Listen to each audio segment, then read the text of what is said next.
12 तारीख को मोदी जी उत्तराखंड में आए थे और लगभग 4300 करोड़ रुपए की जो योजना थी वो उन्हें पूरा उत्तराखंड के लिए थी। मुख्यतः वो 3 जगह गए थे। छोटा कैलाश जो पार्वती कुंड वाला एरिया है, गुंजी और धारचूला में।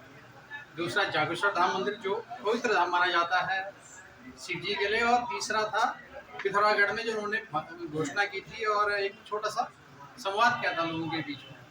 पिथौरागढ़ के लोगों ने या उत्तराखंड के लोगों ने जो जिस ढंग से गिनीज ऑफ वर्ल्ड रिकॉर्ड में छलिया नृत्य का वो बनाया, उसके लिए हम उन सब का बहुत बहुत धन्यवाद करते हैं। उनके साथ और उनकी मैनेजमेंट टीम और उनकी मंत्रिमंडल में अजय भट्ट जी जो हैं वो उनके साथ थे। वो उनके आने से पहले भी उनके साथ थे और उनके साथ मंच भी उन्होंने शेयर किया। तो आज अजय भट्ट जी के आवास पर उनसे मुलाकात हुई है और अजय भट्ट जी से हम उस मुद्दों के ऊपर बात करेंगे कि किस तरीके से इस सारी चीज़ों को हमारे उत्तराखंड में और पिथौरागढ़, जागेश्वर, पार्वती कुंड वाले लोकल क्षेत्र में व्यवसाय बढ़ेगा, एक समाज के अंदर जो पलायन की प्रवृत्ति है वो कम हो जाएगी और हम सबको रोजगार मिलेगा। आइए बात करते हैं अजय भट्ट जी से। तो आप प्रधानमंत्री मोदी के साथ तीनों जगहों पे थे, तो लोकल जो स्थानीय क्षेत्र है उसका विकास कैसे होगा इन चीज़ों से, इस चीज़ में प्रकाश डालें। क्योंकि लोकल की जनता के साथ मेरा जब इंटरेक्शन हुआ, नेट पे बातचीत हुई, तो वो लोग कह रहे थे हमें कुछ नहीं मिला। मैं कह रहा हूँ आपको भविष्य के हिसाब से बहुत कुछ मिला है। नहीं, ऐसा है कि वोकल फॉर लोकल जो मोदी जी ने मंत्र दिया, उस पर आज कई लोगों की दिनचर्या और जीवन बदल गया है कि लोगों ने अपनी स्थानीय वस्तुओं की कीमत को पहचाना है और अपने पैरों पर खड़ा होने के लिए जो मोदी जी ने कहा था उस ओर कार्य किया है। अब आप देखिए, मैं गरब्यान गांव में गया था जहां पर आपके स्टे होम चल रहे हैं आज बहुत अच्छे। एक यात्री एक रात का 1500 रुपये देता है। अगर एक रात में 10 यात्री रुक गए तो 1500 को 10 से मल्टीप्लाई करिए, आप कितना हो गया? 15,000। यानी कि लोग लगे हुए हैं। और मोदी जी के जाने के बाद तो वहाँ पर पूरी तरह से उछाल आ गया है पर्यटन के क्षेत्र में। वहाँ पर जगह नहीं मिलने वाली है।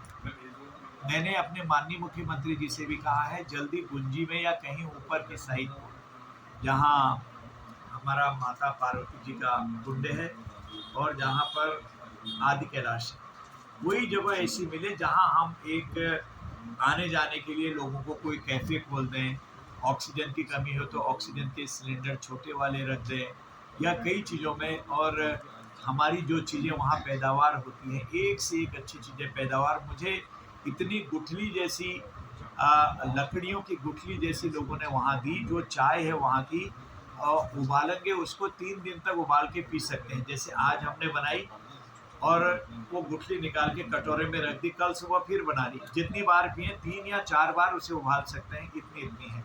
मैं 500 रुपये की एक झोला भर के लाया हूँ और उसको मैं रिसर्च के लिए भी भेज रहा हूँ कि आखिर इसमें कौन सी ऐसी चीज़ निकलती है जो शरीर के लिए बहुत ही उपयोगी है। तो लोगों ने उसको, जिसको कोई जानते नहीं थे वहीं के लोग उपयोग करते थे, आज वो बाहर आ रहे हैं। जम्मू है हमारा, वहाँ गंदरेणी है वहाँ हमारा, और हमारी कोई जो जड़ी कीड़ा जड़ी कहते हैं, वो कीड़ा जड़ी भी, हालांकि उसके लाइसेंस लेने की आवश्यकता होती है, वो भी है वहाँ पर। और मसालों में क्या चीज़ मिलाएंगे, वो वन उपज है वहाँ की, जिसको जानते नहीं थे वहाँ के लोग उसको लेते थे। और ठंडे के दिनों में भी वो अपने शरीर के तापमान को मेंटेन रखते थे और कहीं पर भी उनको अटैक होने का या खून गाढ़ा होने की कहीं परेशानी नहीं होती थी। तो इसलिए लोकल के लिए तो हर चीज़ कर रहे हैं। होम स्टे खोलिए, लोकल की चीज़ों को बाहर लाइए। सरकार खरीद रही है, जगह जगह उसकी सहकारिता के कैंप लग रहे हैं, सहकारिता हो रही है। और तो और अब तो जहाँ जहाँ सड़कें जाती हैं वहाँ की चीज़ें तो सीधे आ जाती है। वहाँ की बेरोजगारी को दूर करने में बहुत बड़ा हाथ होता है।